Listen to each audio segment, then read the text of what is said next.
Okay, so now we're going to look at, we've had a look at the basic bits and pieces of Tinkercad and these 3D designs. We're going to have a little look at how to make sort of like holes or areas inside objects. Okay, so what I'm going to do to start with, I'm going to get a box. Now I'm going to just zoom in a bit. There we go, and I'm just going to make it a little bit bigger, a little bit wider and longer just to show you this. So I'm going to get some text. Now you don't have to do this with text, but text is quite a good way to do this. So I'm going to write my text. I'm going to write the word hello, for instance. Let's make that a little bit smaller. Okay. Now what I'm going to do is I'm going to choose the whole option rather than solid. I'm going to choose whole, and it goes a bit see-through. Okay, and then let's rotate this 90 degrees.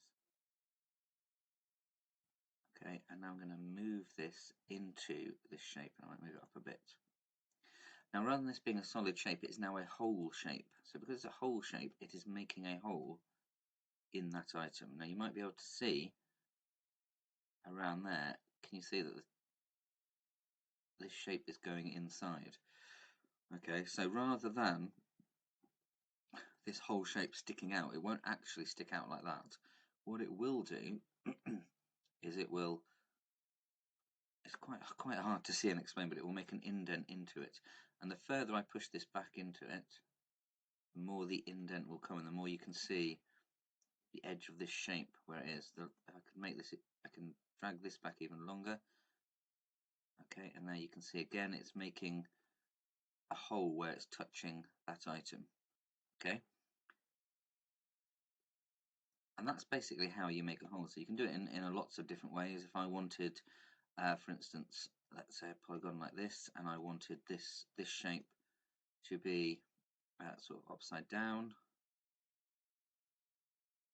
and then put it in that polygon, and I want this to be like a bowl, I can pop that in right where I want it, raise it up,